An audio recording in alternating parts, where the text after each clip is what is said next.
Kapan lagi kamu bisa ikutan tryout UTBK gratis di GP Media kalau bukan sekarang? Ikuti syaratnya dan kirim bukti screenshot di gpmedia.id ya, jangan sampai ketinggalan. Buat kalian yang lagi cari tryout SNMPT dan ujian mandiri untuk masuk PTN, kita punya solusinya. GEP Media menyediakan tryout SNMPT dan ujian mandiri untuk beberapa PTN ternama di Indonesia. Mulai dari harga 10.000, kalian sudah dapat ribuan soal prediksi, video pembahasan, dan ada kelas online juga loh. Yuk daftar sekarang. Oke, di soal yang pertama, di sini ada soal tentang pernyataan yang pasti benar ya. Kita baca dulu narasinya. Kadar gula yang tinggi di dalam darah meningkatkan resiko penyakit kardiovaskular. Upaya untuk mencegah meningkatnya kadar gula dalam darah dapat dicegah nih ya. Dapat dicegah, kita garis bawahi, dengan apa? Dengan diet karbohidrat ya. Resiko terjadinya penyakit kardiovaskular dapat berkurang jika jumlah karbohidrat yang dikonsumsi dapat dikendalikan. Berdasarkan informasi tersebut, manakah pernyataan berikut yang pasti benar? Kita cek satu persatu teman-teman ya. Menerapkan diet karbohidrat dapat meningkatkan kadar gula dalam darah. Nah ini enggak dong, justru diet itu dia menurunkan kadar gula dalam darah sebagai terapi penyakit kardiovaskular gitu ya. Jadi ini kurang tepat. Konsumsi karbohidrat dapat menurunkan kadar gula darah. Justru mengkonsumsi karbohidrat terlalu banyak, terlalu sering, itu bisa meningkatkan kadar gula dalam darah yang nantinya beresiko menjadi penyakit kardiovaskular gitu kan. Jadi salah juga. Yang C, resiko penyakit kardiovaskular berkurang jika diet karbohidrat diterapkan. Nah ini lumayan cukup jelas ya, karena ada di dalam teks. Resiko terjadinya penyakit kardiovaskular dapat berkurang jika jumlah karbohidrat yang dikonsumsi dapat dikendalikan. Jadi ini harusnya pasti benar ya, karena selain teksnya itu tepat, dia juga ada di dalam narasinya gitu ya. Nah, kita cek yang D-nya, menerapkan diet karbohidrat masih memiliki resiko penyakit kardiovaskular. Nah ini mungkin saja tapi tidak ada di dalam teks, jadi ini belum tentu benar ya, jadi masih ngambang gitu. Peningkatan resiko penyakit kardiovaskular dapat terjadi karena penerapan diet karbohidrat. Enggak dong, justru peningkatan resiko penyakit kardiovaskular itu bisa jadi kalau misalkan kita terus mengkonsumsi karbohidrat secara berlebih ya, bukan diet. Diet itu terapinya. Jadi cukup jelas jawabannya option yang C. Next, nilai akhir siswa berprestasi di suatu sekolah ditentukan dengan menjumlahkan nilai capaian akademik. Ini dijumlahkan dengan apa? Dengan nilai keaktifan dalam kegiatan ya. Ada bobotnya teman-teman ya.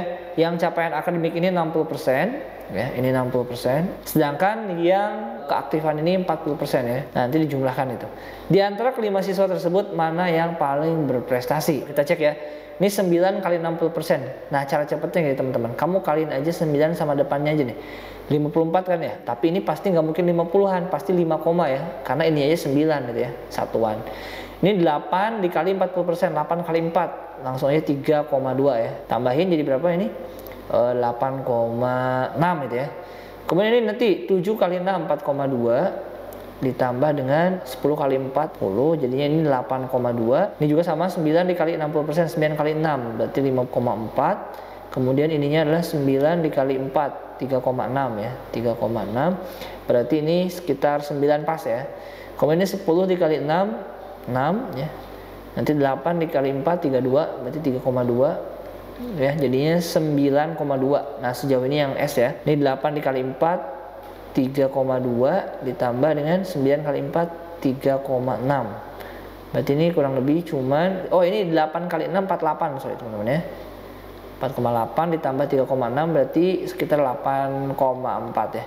Nah yang paling besar yang mana paling berprestasi? Cukup jelas teman-teman ya. Di sini adalah siswa yang S dengan bobot nilai 9,2. So jawabannya option yang D. Oke, soal yang terakhir di sini ada diagram ya, menunjukkan data modal dan pendapatan. Modal yang biru, pendapatan yang orange ya. Berdasarkan data di atas, tahun keberapa Tokopedia memperoleh persentase keuntungan terbesar? Ini udah nggak mungkin, ini rugi ya turun ya. Jadi kita nggak usah cek antara yang 1, 2, 3, 4. Nah cara mencari persentase keuntungan ya, persentase keuntungan ya udah berapa untungnya ya, untung dibagi modalnya, untung dibagi modal baru dikali 100%. Yuk yang ini dulu ya, ini berapa nih untungnya dari 5 ke 15, berarti nambah berapa? 10 ya. Nah ini yang pertama adalah 10 per modalnya 5, dikali 100%. Atau kita nggak usah dikali 100% deh, ambil angka depannya aja ya. Nanti kita ambil angka depannya. 10 bagi 5, 2. Berarti ini hasilnya 2 nih, ini 2. Yang kedua ini berapa naiknya? 10 ke 20 naiknya 10, dibagi modalnya 10, 10 per 10. Berarti ini 1. Tahun ketiga, dia naiknya adalah 15 ya, 15 dibagi 10. 15 modalnya 10, berarti 1,5. Ini naiknya cuma 5 dan 15, 5 per 15.